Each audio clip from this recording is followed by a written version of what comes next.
Halo, apa kabar semua? Kita berjumpa lagi di Awal Mula Studio.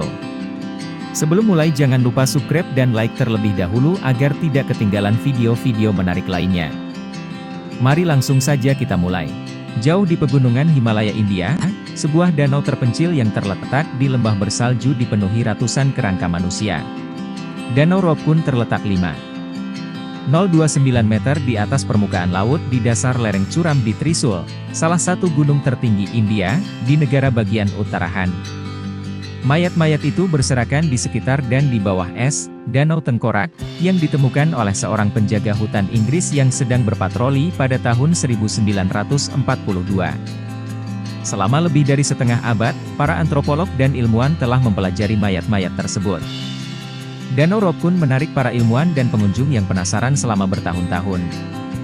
Seiring musim dan cuaca berganti, danau itu, yang membeku hampir sepanjang tahun, mengembang dan menyusut. Hanya ketika salju mencair barulah kerangka terlihat, kadang-kadang dengan daging yang masih menempel dan terawat dengan baik.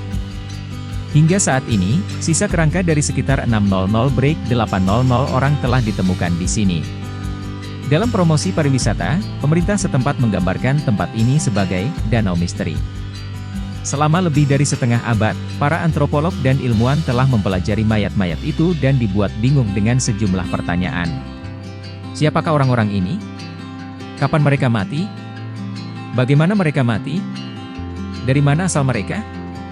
Satu teori lama mengaitkan jenazah dengan seorang raja India, istri, dan pelayan mereka, yang semuanya tewas dalam badai salju sekitar 870 tahun yang lalu. Teori lain menyebutkan bahwa beberapa mayat itu adalah tentara India yang mencoba menginvasi Tibet pada tahun 1841, dan dipukul mundur. Lebih dari 70 orang dari antara mereka kemudian mencari jalan pulang lewat Himalaya dan meninggal dalam perjalanan. Teori yang lain lagi berasumsi bahwa ini bisa jadi merupakan kuburan tempat korban wabah dikuburkan. Di desa-desa di daerah tersebut, ada lagu rakyat populer yang bercerita tentang bagaimana Dewi Nanda Devi menciptakan badai hujan es, sekeras besi, yang menewaskan orang-orang yang sedang mengitari danau. Gunung tertinggi kedua di India, Nanda Devi, dipuja sebagai dewi. Studi sebelumnya tentang kerangka-kerangka itu menemukan bahwa banyak dari orang yang meninggal memiliki tinggi badan, lebih dari rata-rata perawakan. Sebagian besar dari mereka adalah orang dewasa paruh baya, berusia antara 35 dan 40 tahun. Tidak ada bayi atau anak-anak. Beberapa dari mereka adalah perempuan lanjut usia. Semuanya memiliki kesehatan yang cukup baik. Juga, secara umum diasumsikan bahwa kerangka-kerangka tersebut adalah sekelompok orang yang meninggal sekaligus dalam satu insiden bencana pada abad ke-9. Studi terbaru, yang berlangsung selama 5 tahun dan melibatkan 28 rekan peneliti dari 16 institusi yang berbasis di India, AS, dan Jerman, menemukan bahwa semua asumsi ini mungkin tidak benar.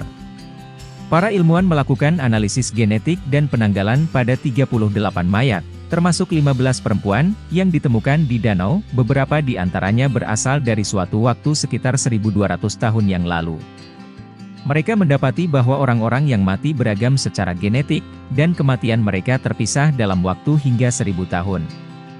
Itu membantah penjelasan manapun yang melibatkan satu peristiwa bencana sebagai penyebab kematian mereka, kata Eadain Harni, peneliti utama dalam studi tersebut, dan seorang mahasiswa doktoral di Universitas Harvard.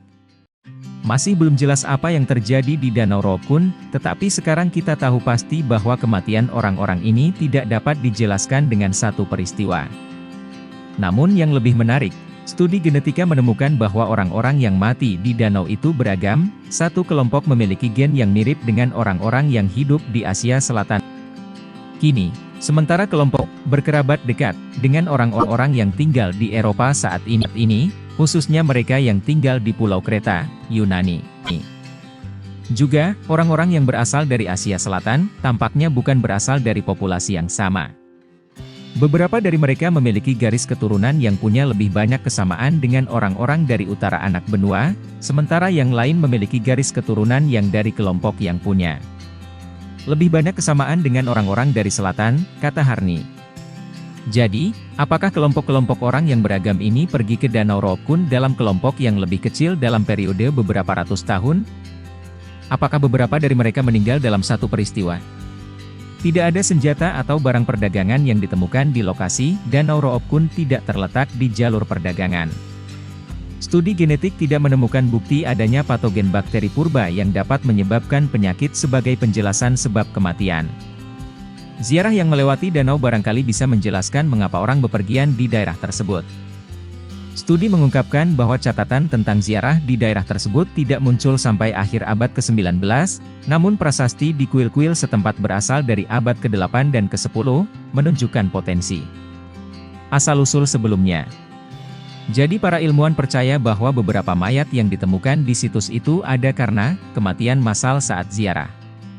Tapi bagaimana orang-orang dari Mediterania Timur mendarat di danau terpencil di pegunungan tertinggi India?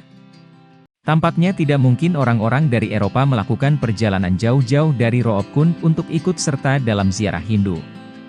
Atau apakah itu populasi orang-orang yang secara genetik terisolasi dari leluhur mereka di Mediterania Timur jauh, yang telah tinggal di wilayah itu selama beberapa generasi?